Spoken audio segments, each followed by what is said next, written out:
예수님 한 분만을 나의 주님으로 인정하는 사람, 받아들이는 사람이 세례 받을 자격이 있는 것이라는 얘기죠.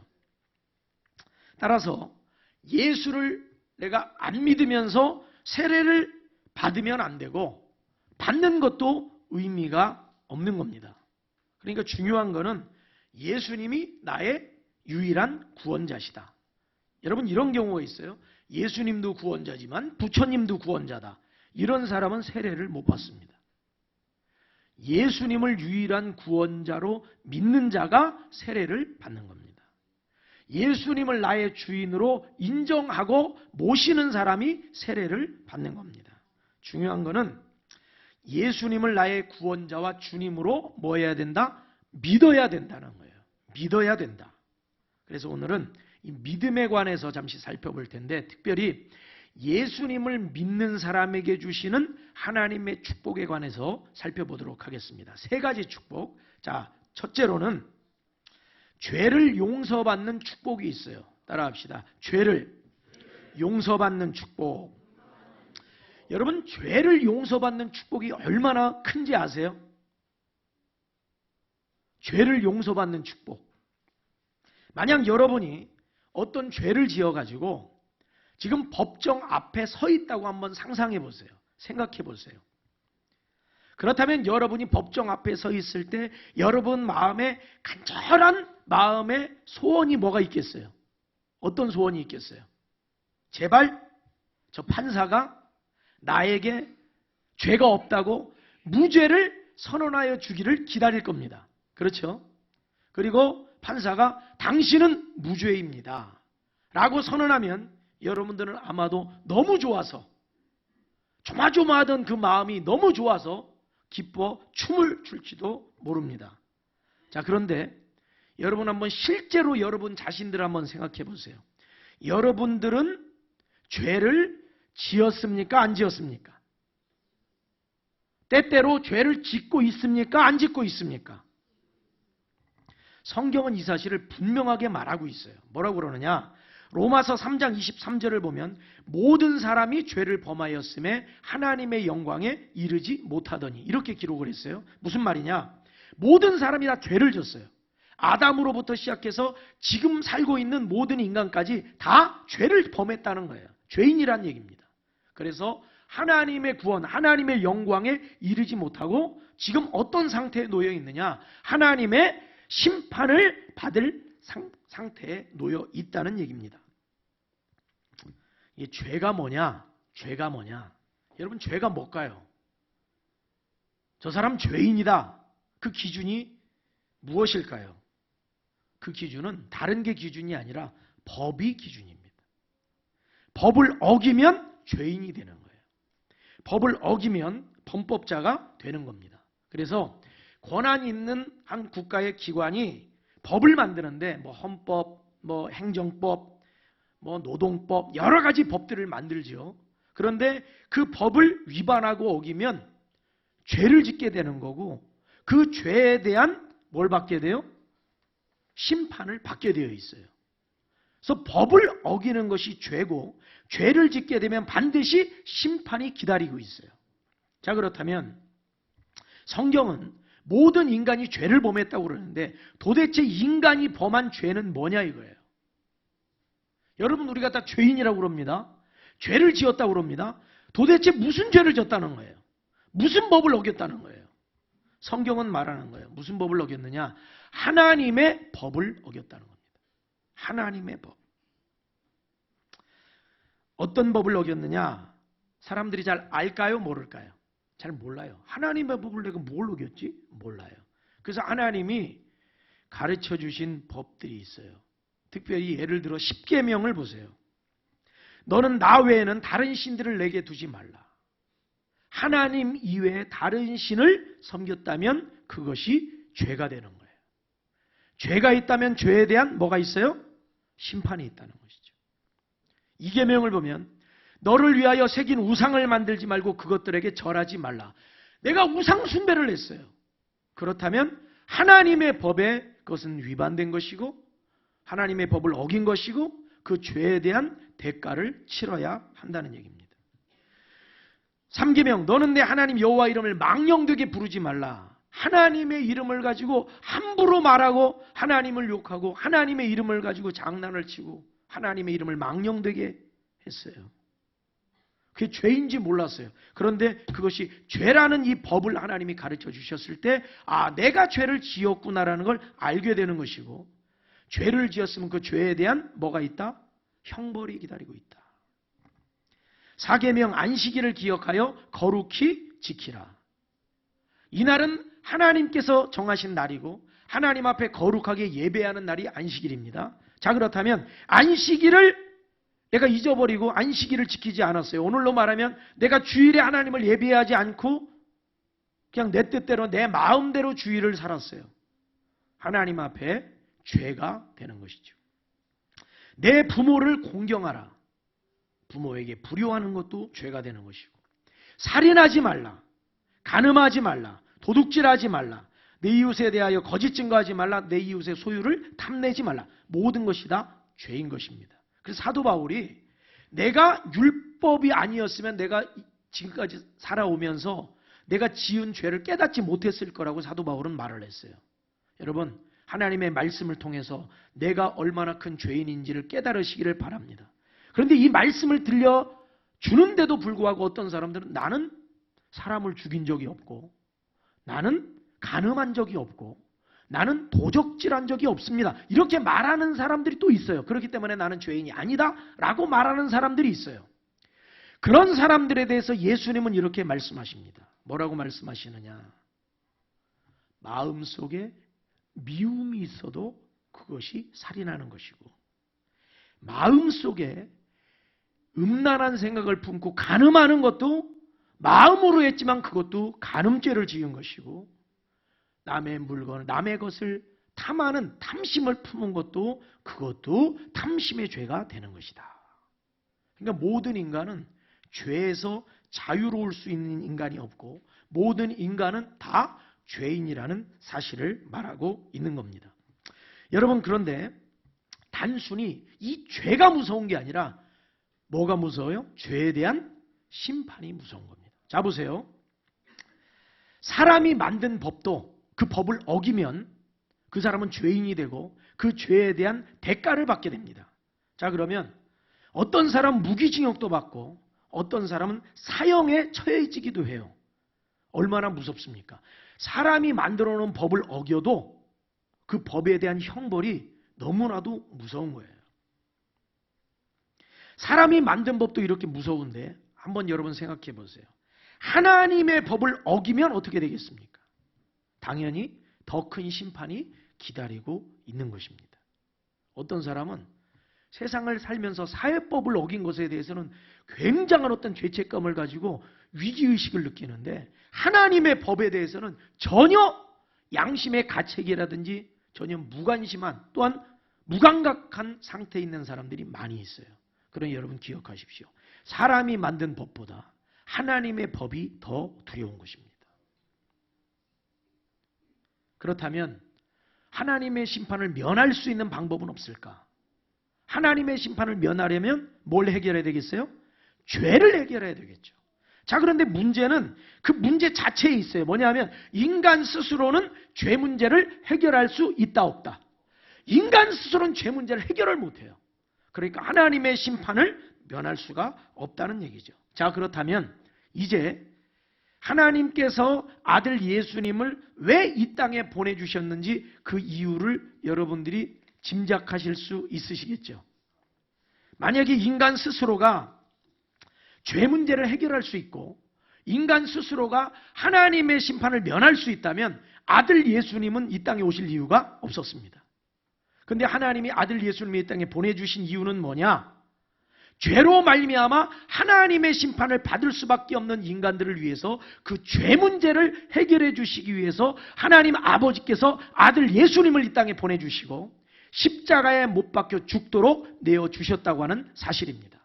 여러분, 오직 예수 그리스도를 믿고 예수 앞에 우리의 죄를 회개할 때 죄 용서받음을 믿으시기를 바랍니다.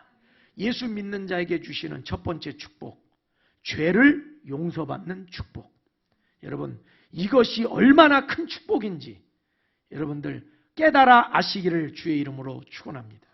두 번째로는 예수 믿는 사람이 받는 두 번째 축복, 하나님의 자녀가 되는 축복이에요. 따라합시다. 하나님의 자녀가 되는 축복. 요한복음 1장 12절 말씀을 보면은 영접하는 자 곧 그 이름을 믿는 자들에게는 하나님의 자녀가 되는 권세를 주셨으니 이렇게 말하고 있어요. 무슨 말이냐? 하나님의 자녀가 되기 위해서는 예수를 믿어야 된다는 이야기입니다. 여러분, 예수 믿지 않고는 하나님의 자녀가 될 수 없음을 깨달으시길 주의 이름으로 축원합니다. 갈라디아서 4장 6절 너희가 아들임으로 하나님이 그 아들의 영을 우리 마음 가운데 보내사 아빠 아버지라 부르게 하셨느니라. 하나님께서 우리를 하나님의 자녀 삼으셔서 아들의 영을 우리 마음 가운데 보내주시고 우리를 하나님의 자녀로 만들어 주시는데 하나님을 뭐라고 부른다고 그랬어요? 아빠 아버지라고 부르게 하셨다는 거예요. 할렐루야. 예수를 믿으면 하나님이 이 축복을 주십니다. 무슨 축복이냐? 너는 내 아들이다. 너는 내 딸이다. 이 축복을 주시는 거예요. 그러면 하나님의 자녀로 만들어 주신다는 게 여러분 얼마나 놀라운 축복인지를 여러분들이 알아야 돼요. 뭐냐? 자녀와 부모는 보통 가까운 관계가 아닙니다. 보통 저는 이게 원론적으로 말씀을 드리는 거예요. 목사님, 우리 집에서는요, 저하고 자녀들은 한참 멀어요. 지금 그 상황을 얘기하는 것이 아니라 원론적인 걸 얘기를 하는 거예요. 부모와 자녀는 세상의 그 누구보다 가까운 관계예요. 부모의 몸에서 자녀가 몸에 있다가 태어난 겁니다. 그렇기 때문에 부모와 자녀는 뗄래야 뗄 수 없는 아주 가까운, 이거는 보통 가까운 관계가 아니에요. 뗄래야 뗄 수 없는 관계가 부모와 자녀 관계예요. 그런데 하나님이 우리를 자녀 삼아 주신다는 얘기는 너는 나에게서 떨어질 수 없는 관계고 내가 너를 포기할 수 없는 관계라는 걸 의미하는 거예요. 그러니까 하나님이 우리를 자녀 삼아 주신다는 축복은 얼마나 큰 축복이냐. 내가 너를 포기할 수 없어. 나는 너 놓칠 수 없어. 여러분 한번 생각을 해보세요. 자녀가 막 두통이 있거나 복통이 있어가지고 밤새도록 잠을 못 자고 괴로워하면 부모는 어떻습니까? 특별히 엄마는 어때요? 밤새도록 옆에서 간호하면서 또 시원한 물에다가 또 수건에 물을 적셔가지고 딱 머리에 얹어도 주면서 또 막 울 적에는 어떻게 합니까? 등에 들쳐업고서 달래 가면서 밤을 지새우는 게 하루 이틀이 아니잖아요. 내 자녀는 그렇게 할 수 있는 거예요. 그렇게 하면서도 아이고 내가 이게 무슨 고생이야 이러질 않아요. 자녀에게 내가 뭘 먹질 못해도 자녀는 먹이고 싶은 거예요. 내가 뭘 제대로 입지 못해도 자녀는 입히고 싶은 거예요. 특별히 여러분들 자녀가 아플 적에 이런 여러분 느낌을 가져보셨나 모르겠어요. 이걸 사실은 가져야 정상인데 자녀가 아파요. 시름 앓아요. 자녀가. 식은땀을 흘리고. 그랬을 적에 부모는 어떤 마음을 가지느냐. 그 아이를 보면 너무 측은하고 너무 안타까운 거예요. 차라리 내가 그 아이의 아픔을 대신 당했으면 좋겠다 하는 마음이 있어요. 내가 대신 아팠으면 좋겠다. 내가 대신 아팠으면 좋겠다. 이것이 부모의 사랑이고 부모와 자녀와의 관계를 이야기하는 겁니다. 하나님이 우리를 자녀 삼으신다는 것은요, 여러분 우리를 놓칠 수 없으시다는 거예요. 포기하지 않으신다는 거예요. 끝까지 붙들어 주신다는 거예요. 네 아픔을 나의 아픔으로 하나님이 느끼고 계시다는 거예요. 할렐루야. 여러분 하나님의 자녀되는 축복이 이렇게 큰 축복입니다. 오늘 세례를 받는데 세례는 하나님의 자녀로 다시 태어나는 의식이 되는 거예요. 지금까지는 내 뜻대로 내 마음대로 살았어요. 그러나 세례 예식을 통해서 내가 예수를 믿고 하나님의 자녀로 거듭나는 다시 태어나는 예식이 이 세례 예식이라는 얘기입니다. 예수를 믿을 때 어떤 축복을 받느냐?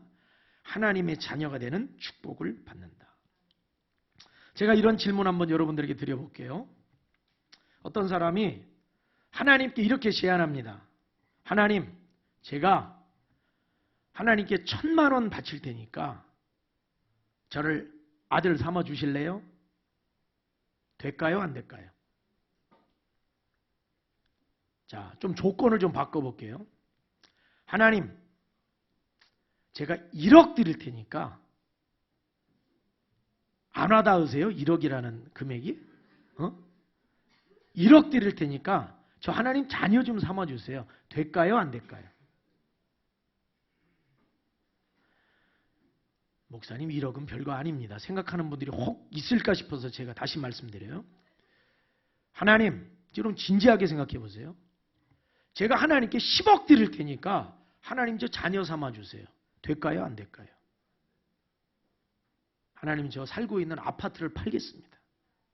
그리고 부모님께 물려받은 땅 10,000평을 제가 정리하겠습니다. 그래가지고 하나님께 다 바칠 테니까 저 아들 좀 삼아주세요.